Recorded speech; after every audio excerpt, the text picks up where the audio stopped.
Subscribe करिए हमारे channel target UP TET CTET को और बेल आइकन को दबाइए। हेलो फ्रेंड्स, मैं रेनू स्वागत करती हूँ आप सभी भावी अध्यापक एवं अध्यापिकाओं का आपके अपने channel target UP TET CTET में। दोस्तों, कई दिनों से आप लोग लगातार कंफ्यूज हैं कि आप लोग के एग्जाम होंगे या फिर नहीं होंगे, आप लोग को प्रमोट किया जाएगा या फिर नहीं किया जाएगा। आप लोग के माध्यम से पिछले लगातार 3 से 4 महीनों से जितने भी शासन स्तर पर चाहे माननीय विधायक लोग हों, माननीय सांसद लोग हों, आपने सभी लोगों के पास पत्र भेजा और सभी लोगों से लगातार ये गुहार लगाई कि आप लोगों को प्रोन्नत कर दिया जाए आपके सेमेस्टर में। खासकर 2018 बैच के प्रशिक्षु लगातार प्रयास कर रहे हैं कि उनको 4th सेमेस्टर में भेज दिया जाए, 3rd सेमेस्टर को उनको प्रमोट कर दिया जाए और सेम यही चीज 2019 बैच के प्रशिक्षु भी पूरी कोशिश कर रहे हैं कि उनको भी प्रमोट कर दिया जाए 1st सेमेस्टर में और वो 2nd सेमेस्टर में पहुंच जाए। लेकिन दोस्तों, अब यहाँ पर प्रमोट करने की संभावना बहुत ही कम रह गई है। फिर भी लगातार प्रशिक्षुओं के माध्यम से कोशिश की जा रही है। दोस्तों, ये अच्छा प्रयास है, मैं मानती हूँ, लेकिन आप लोग देख सकते हैं कि लगातार 3 से 4 महीने पूरा बीत चुके हैं, लेकिन आप लोगों के एग्जाम को लेकर के कोई भी न्यूज नहीं दी जा रही है। बस सिर्फ इतना बोला गया है कि आप लोगों का डीएलएड है, आप लोगों का प्रशिक्षण कोर्स है और आप लोग के एग्जाम निश्चित रूप से कराए जाएंगे। तो यहाँ पर अब प्रशासन ने अगर जिद कर ली है कि आप लोग का एग्जाम कराया जाएगा, तो दोस्तों आप लोग लगातार प्रयास तो कर ही रहे हैं कि आप लोगों को प्रमोट कर दिया जाए, लेकिन इस प्रयास का कोई नतीजा निकले तब तो अच्छी बात है।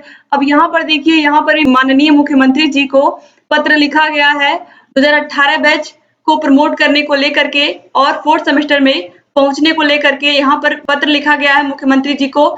और आप देख सकते हैं माननीय विधायक हैं गाजीपुर के, उनके माध्यम से ये पत्र भेजा जा रहा है माननीय मुख्यमंत्री को कि 3rd सेमेस्टर के प्रशिक्षुओं को प्रमोट करके 4th सेमेस्टर में भेज दिया जाए और सीधे 4th सेमेस्टर की परीक्षाएं ली जाएं।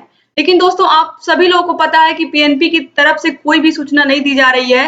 लेकिन अब यहाँ पर जो मैं बात करने वाली हूँ, आप लोग के एग्जाम निश्चित रूप से होंगे, उसको लेकर के कौन से तथ्य हैं जिनके आधार पर मैं ये चीज कह रही हूँ कि आप लोगों के एग्जाम होंगे। तो चलिए हम उन तथ्यों को देख लेते हैं। सबसे पहले यहाँ पर आप देखिए दोस्तों, 9 अगस्त को बीएड की प्रवेश परीक्षा सभी के इतना विरोध करने के बावजूद भी कराई गई। लखनऊ यूनिवर्सिटी और शासन प्रशासन अपनी परीक्षा कराने की बात पर अडिग रही। बीएड परीक्षा के लिए लगभग 4 लाख प्लस छात्र आवेदित थे, यानी कि 4 लाख से अधिक प्रशिक्षुओं ने बीएड का एंट्रेंस एग्जाम दिया। इसके बाद देखिए, 16 अगस्त को खंड शिक्षा अधिकारी परीक्षा संपन्न हुई, जिसे निरस्त करने के लिए इलाहाबाद हाई कोर्ट में डाली गई याचिका खारिज कर दी गई थी। इसके बाद सुप्रीम कोर्ट में याचिका डाली गई थी, जो कि वहां भी खारिज कर दी गई थी। और बीईओ का एग्जाम केन प्रकारेण संपन्न हुआ। इस परीक्षा के लिए भी 4 लाख से ऊपर प्रशिक्षुओं ने आवेदन किया था, जिसमें 44% छात्रों ने परीक्षा दी। अब इसके बाद यहाँ पर देखिए, दिनांक 17 अगस्त को जेईई मेन 1 से 6 सितंबर के बीच संपन्न होगी, यानी कि जेईई मेन और नीट की परीक्षाएं भी होंगी। सुप्रीम कोर्ट ने साफ साफ कह दिया है कि हम बच्चों के भविष्य के साथ खिलवाड़ नहीं कर सकते हैं। बच्चों का भविष्य है, बच्चों का साल हम बर्बाद नहीं कर सकते हैं, इसलिए जेईई मेन और नीट की परीक्षाएं भी होंगी। ठीक है। अब जेईई मेंस में 9 लाख से अधिक बच्चे हैं और नीट में 15 लाख से अधिक बच्चे हैं। अब आप सोच सकते हैं कितनी अधिक संख्या है। हाल ही में कुछ यूनिवर्सिटीज अपने यहाँ यानी कि अपने विश्वविद्यालयों में उन्होंने क्या किया है, अपने अपने महाविद्यालयों में जो एग्जाम की डेट शीट है वो जारी कर दी है, जो सितंबर में होंगी। कहीं कहीं परीक्षा कार्यक्रम शुरू है, आप लोग भी कमर कस लीजिए, बहुत समय बर्बाद कर लिया। अब यहाँ पर देखिए, प्रमोट की संभावना 0% और परीक्षा 100%। पहली मुख्य बात यह है कि अंतिम वर्ष के छात्रों को पूरे भारत में किसी भी कोर्स में प्रमोट नहीं किया गया है, चाहे वह डिप्लोमा हो या डिग्री, चाहे सेमेस्टर आधारित हो या वार्षिक। अगर सेमेस्टर आधारित है तो अंतिम दोनों सेमेस्टर छोड़ के प्रमोट किया जाएगा, वार्षिक है तो अंतिम साल के विद्यार्थियों को प्रमोट नहीं करेंगे। पॉलिटेक्निक डिप्लोमा है, डीएलएड की तरह उसका 1st सेमेस्टर और लास्ट के दोनों सेमेस्टर के एग्जाम कराए जाएंगे, बाकी सबको प्रमोट किया जाएगा। आप लोग इससे भी समझ सकते हैं कि एग्जाम होंगे या प्रमोट, यानी कि यहाँ पर बताया गया है कि जो पॉलिटेक्निक है उसके भी लास्ट दोनों सेमेस्टर के एग्जाम कराए जाएंगे। ठीक है। अब देखिए दूसरी बात, कुछ लोग काफी दिनों से बोल रहे हैं कि बीएड को प्रमोट कर दिया गया तो डीएलएड को क्यों नहीं किया गया। बीएड का भी लास्ट ईयर प्रमोट नहीं किया गया है, ये बात आप लोग ध्यान रखिए। बीएड का सिर्फ पहले साल के प्रशिक्षुओं को बोला है प्रमोट करने को, यानी कि बीएड में भी सिर्फ पहले साल के बच्चों को प्रमोट किया जाएगा, अंतिम के नहीं। सेमेस्टर आधारित है, जो उसके अंतिम दोनों सेमेस्टर और प्रथम सेमेस्टर छोड़कर प्रमोट किया गया है। ठीक है, यहाँ पर बताया गया है कि जो अंतिम दोनों सेमेस्टर और प्रथम सेमेस्टर है उनको छोड़ करके प्रमोट किया गया है। और बाकी अब तो सारे एग्जाम की डेट शीट्स आ रही हैं, तो अब तो परीक्षा की प्रोबेबिलिटी ज्यादा है। पढ़ाई करें आप लोग, स्वविवेक से चलें। फिर पूरे भारत में कोरोना की स्थिति काफी खराब है। जब महाराष्ट्र, दिल्ली, गुजरात, असम, बिहार जैसे राज्य जो आपातकाल से काफी ग्रसित है, वहां कोई निर्णय नहीं लिया सरकार ने, तो फिर यहाँ तो महाराष्ट्र और दिल्ली से कोविड-19 केसेस बहुत कम है और राज्य भी बहुत बड़ा है अन्य की तुलना में। तो जब अन्य जगह नहीं हुआ तो यहाँ क्यों होगा? बाकी जैसा ऊपर बता दिया गया है कि अब हर परीक्षा की तारीख निकाली जा रही है, जबकि उनकी संख्या डीएलएड प्रशिक्षुओं से ज्यादा है। जब वो सारे एग्जाम हो सकते हैं तो अपने भी होंगे। इन सारी परीक्षाओं की याचिका खारिज कर दी गई है, तो सुप्रीम कोर्ट इसकी भी याचिका खारिज कर देगा। केस लड़ने का कोई औचित्य नहीं है, पैसे की बर्बादी होगी और सबसे बड़ी चीज समय की बर्बादी होगी। यहाँ पर दोस्तों समझाया गया है, किस तरीके से आप लोगों ने भी देख लिया कि एग्जाम होने की जो चांसेस हैं आप लोगों के, वो 100% हैं। तो आप लोग किसी भ्रम में मत रहिए कि आप लोगों को प्रमोट कर दिया जाएगा। यहाँ पर लगातार आप लोगों ने इतना प्रयास किया, आखिर में उसका कोई नतीजा क्यों नहीं निकला? आप लोगों ने किसी भी विधायक को नहीं छोड़ा, मंत्री को नहीं छोड़ा, सबके पास आप लोगों ने पत्र लिखा, सबको आपने ज्ञापन दिया, लेकिन हुआ क्या? कुछ नहीं हुआ। तो इसलिए आपको क्या करना है, होगा वही जो पीएनपी चाहेगी, ये आप लोगों को पता है। और पीएनपी ने ऑलरेडी बोल दिया है कि हम आपको प्रमोट करने के पक्ष में बिल्कुल नहीं है, आप लोगों की परीक्षाएं हम लेंगे। तो यहाँ पर दोस्तों अब आपके ऊपर है कि आप भी स्वविवेक से चलें और अपने परीक्षा की प्रिपरेशन आप करें। दोस्तों यहाँ पर देखिए, जेईई मेन और नीट को स्थगित करने के लिए, यानी कि जो याचिका पड़ी थी जेईई मेन और नीट को स्थगित करने के लिए, उसको सुप्रीम कोर्ट ने खारिज कर दिया है। और स्पष्ट रूप से यहाँ पर देखिए, छात्रों का कीमती साल बर्बाद नहीं कर सकते, सुप्रीम कोर्ट ने कहा। यही चीज डीएलएड के लिए कोई क्यों नहीं कह रहा है कि डीएलएड के जो प्रशिक्षु हैं 2019 बैच के, उनका 1 साल चला गया, 1 साल चला गया, एक भी सेमेस्टर का एग्जाम नहीं हुआ, क्या उनका साल नहीं बर्बाद हो रहा है? सेम यही चीज 2018 बैच के प्रशिक्षुओं के साथ है, उनका 2 साल बीत गया, केवल 2 सेमेस्टर का एग्जाम हुआ है, 2 सेमेस्टर पड़े हुए हैं, उनका भी तो समय है।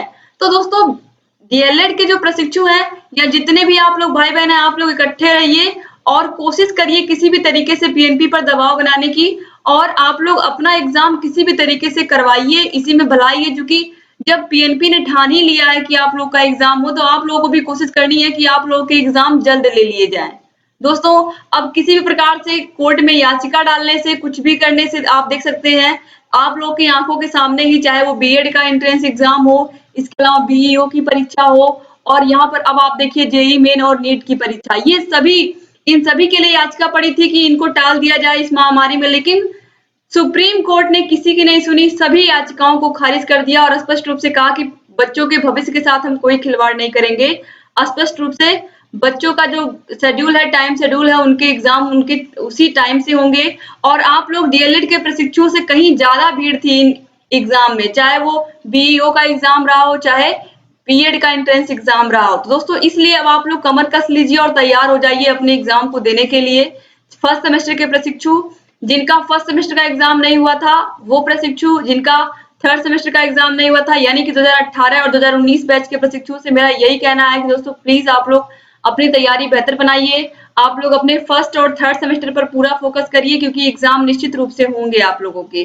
तो प्रमोट करने के चांसेस अब बहुत कम हो चुके हैं, लेकिन ये है कि आपको अपनी सुरक्षा का ध्यान रखना होगा, और जो आपके एग्जाम होंगे वो भी अच्छे से ही होंगे, यानी कि सही तरीके से सारी सुविधाओं के साथ ही होंगे। ऐसा नहीं है कि जानबूझ करके आप लोग के साथ अन्याय होगा, ऐसा बिल्कुल नहीं है दोस्तों। आप लोगों को पूरी सुविधा मिलेगी कि आप लोगों को दूर दूर बैठाया जाए। इसके अलावा क्लास में सैनिटाइजर पहले से ही छिड़का गया हो, यानी कि सैनिटाइजेशन का कार्य हुआ हो उसमें, और आप लोगों को सोशल डिस्टेंसिंग के साथ बैठाया जाए ताकि किसी प्रकार से कोई समस्या ना हो। तो इस तरीके से आपके ऊपर है कि आप कितनी मेहनत से अपने एग्जाम की प्रिपरेशन कर रहे हैं। आप जितनी मेहनत से अपने एग्जाम की प्रिपरेशन करेंगे, वही मेहनत आपकी रंग लाएगी। आप सभी लोगों को पता है कि दिन प्रतिदिन जो मेरिट है वो हाई जा रही है, जो शिक्षक भर्तियां आ रही हैं उसमें। तो आप जितनी मेहनत करोगे आपके लिए उतना ही अच्छा होगा, क्योंकि आपके डीएलएड के नंबर भी आपके मेरिट में जुड़ेंगे। तो आपके डीएलएड की पढ़ाई कहीं बेकार नहीं जाने वाली है। बहुत सारे प्रशिक्षु कंफ्यूज थे। उम्मीद करती हूँ आपको समझ में आ गया होगा कि आपको कौन से सेमेस्टर की पढ़ाई करनी है। आप लोग पूरा फोकस दोस्तों 2019 बैच के प्रशिक्षु अपने फर्स्ट सेमेस्टर पर लगाइए और 2018 बैच के प्रशिक्षु अपने थर्ड सेमेस्टर पर लगाइए, क्योंकि यहाँ पर प्रमोट होने के चांसेस अब बहुत कम रह गए हैं। सारी परीक्षाएं हो रही हैं और निश्चित रूप से आप लोगों की संख्या तो इन लोगों से काफी कम है। आप देखिए 9 लाख बच्चे जेईई मेन के एग्जाम में बैठेंगे, इसके अलावा 13 लाख बच्चे नीट के एग्जाम में बैठेंगे, तो इनसे तो कहीं कम संख्या आप लोगों की है। तो बस आप लोगों को अपनी तैयारी बेहतर करनी है। बाकी आप लोगों को सभी विषयों के प्लेलिस्ट की लिंक डिस्क्रिप्शन बॉक्स में मिल जाएगी। साइड में आई बटन पर भी क्लिक करके आप सभी वीडियोस को देख सकते हैं दोस्तों। चाहे फर्स्ट सेमेस्टर की वीडियोस हो, सेकेंड की, थर्ड की, फोर्थ की, आपको सभी की वीडियोस मिल जाएंगी। आसानी से आप सभी विषयों को अच्छे से देख सकते हैं, समझ सकते हैं, पढ़ सकते हैं और लगातार ऐसे ही हमारे चैनल से बने रहिए दोस्तों, क्योंकि आगे चल करके हम आपको UP TET, super TET, CTET की तैयारी बेहतर तरीके से करवाएंगे और आप लोगों के लिए अच्छे से वीडियोस ऐसे ही लाते रहेंगे। बस आप लोग हमारे channel target UP TET CTET को जरूर सब्सक्राइब कर लीजिए और बगल में घंटी का निशान होगा, उसको जरूर प्रेस कर लीजिए, ताकि हम जो भी नई वीडियोस बनाते हैं उसका नोटिफिकेशन आपके पास समय से पहुंच जाए और आप लगातार हमारे सभी वीडियोस को ऐसे ही देखते रहें। एक बार फिर से आप सभी का बहुत बहुत धन्यवाद दोस्तों। उम्मीद करती हूँ कि आपको वीडियो अच्छा लगा होगा और बहुत सारी कंफ्यूजन भी आप लोगों की दूर हुई होगी। तो दोस्तों मिलते हैं नेक्स्ट वीडियो में। तब तक अपना ख्याल रखिएगा, अपने परिवार का ख्याल रखिएगा और इस वीडियो को अपने सभी फ्रेंड्स को कॉलेज ग्रुप में भी शेयर करना मत भूलिएगा, ठीक है? और अपने अच्छे से प्यारे प्यारे कमेंट्स करना भी मत भूलिएगा और वीडियो को लाइक भी कर दीजिएगा। तो मिलते हैं नेक्स्ट वीडियो में दोस्तों। जय हिंद दोस्तों।